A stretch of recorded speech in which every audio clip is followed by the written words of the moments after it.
took a month off from work to go to France. Been my job for 5 years on autopilot. And I was a very whimsical girl. I was curious, carefree, and the longer I work in corporate, the less of that I felt. So, to reconnect with that whimsical side of myself, I decided to visit the home of someone whose defining works are breathtakingly beautiful lilies. I've always been a fan of Monet. His art not only beautiful, but has this quality that just makes me emotional. I don't know what it is. So, in my journey to find my spark or whatever, I just knew I had to go see the place where this magic happened. Before I headed to Giverny, I went to see his giant panels in Orangerie. So Monet was actually coaxed out of retirement to paint these by his friend George Clemenceau, who was an editor and later France's prime minister. This was during the time of the First World War, and to Clemenceau, Monet's art was the highest expression of French civilization against the threat of German barbarism. The Orangerie was built to house and immortalize these works. Monet worked on these paintings for a really long time, and he did not want to part with them. It was said that he painted and repainted them, sometimes doing 15 layers on one canvas, and all the while leaving the lower right-hand corner unfinished, so he can say he wasn't done yet. The panels left Monet's studio after his death. When they were displayed, they were attacked by critics for being dull and insubstantial, especially compared to the radical styles of the time, like the Cubists. And there was also just a general lack of public interest. Maybe Monet anticipated this reaction, and that's why he kept delaying the release of this work. It is safe to say that the world has fallen in love with Monet once again, and his genius is undeniable. Anyway, let's go to Giverny, where Monet's home is. The whole place was like covered with Monet's sweat.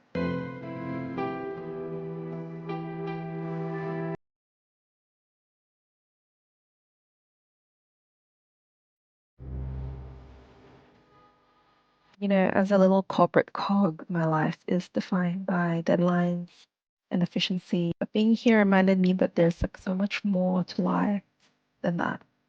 The house itself being so colorful and every room had its own style. Definitely not built with efficiency, but it was such a wonderful space to be in.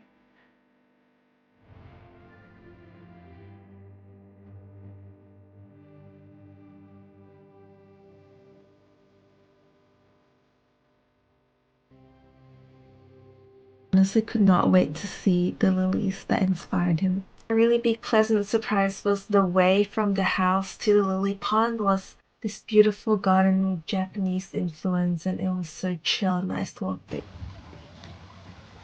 We are lining up to get a photo of the lily pond.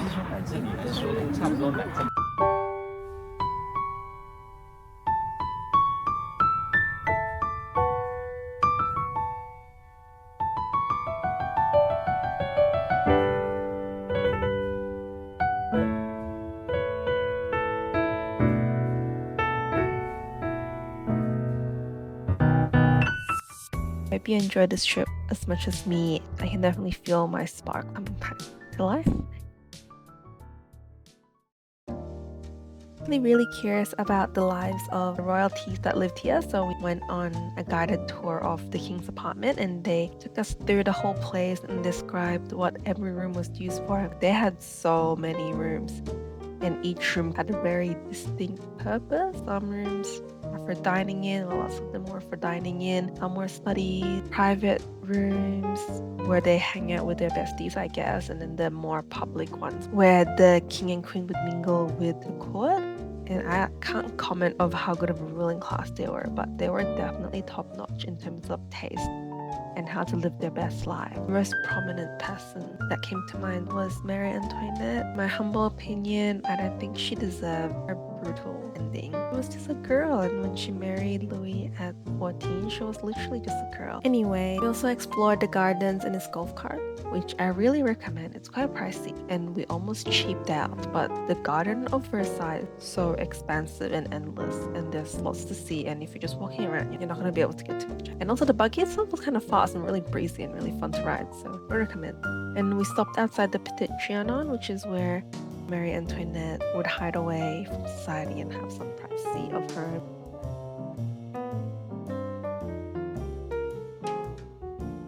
Anyway, this is a great trip. I really enjoyed seeing how extra everything is and how beautiful it was.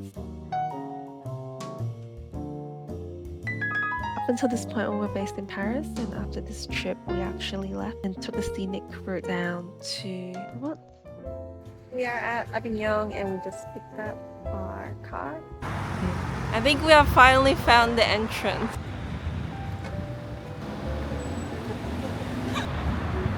And we have popped out of here. Very cool. That was the hole that I crawled out of. There's like a weird gate there. And we are out of here. Bye. Sharp left. Yep. We're in a local village. They have this really cool water thing. Hey, peace. Hello.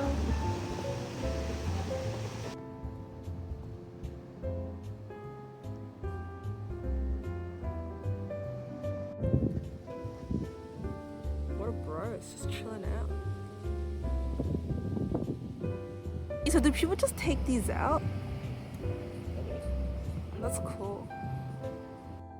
So we started at Avignon at 2-ish and we had 4 stops, which was the castle. It's just then with the water wheel. And then Gordes. And we have to make it to Roussillon before sunset to watch it there. Our final destination is Aix-en-Provence. Making good time. It's 5:36 and we are at Gordes, which is the stop before Roussillon. We have just parked, and on the drive here we saw the most stunning view, but I don't think we did the parking thing right, so we're gonna quickly leg it there just to see it. If you're afraid of heights, it's not for you, but otherwise.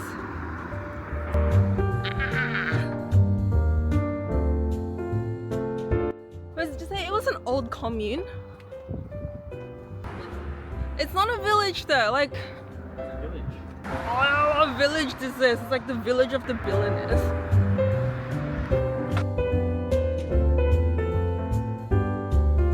As it used to be. Oh, and now it's a resort. We're just hanging out.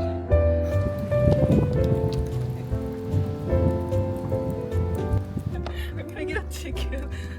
So we like the bag, but it's half an hour free anyway, so no ticket. And we are off. The next one. We have arrived at Roussillon. It is absolutely breathtaking. Like, what? It's like this giant orange terracotta rock. And our little buildings are in the same color scheme to match. Really respect the hustle. It was an ochre mining town.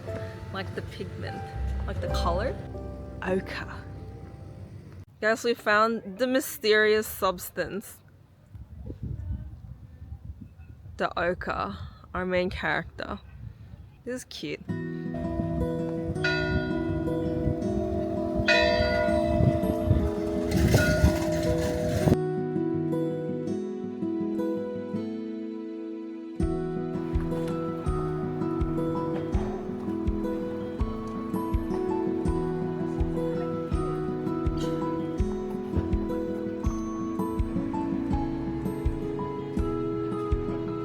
So cute.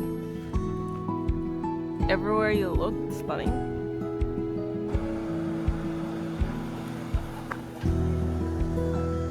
We are leaving.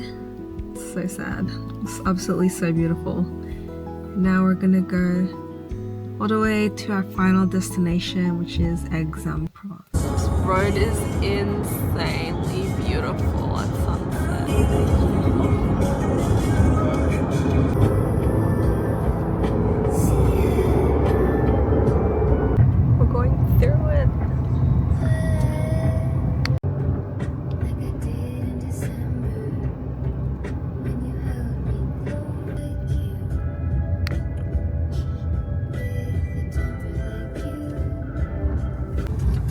We're a bit lost,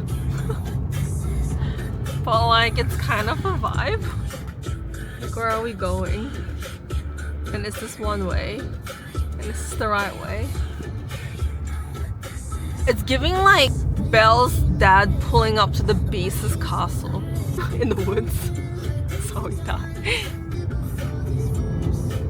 Turn right onto D36. But like Google is still with us. We are on track and we caught the sunset. Ah!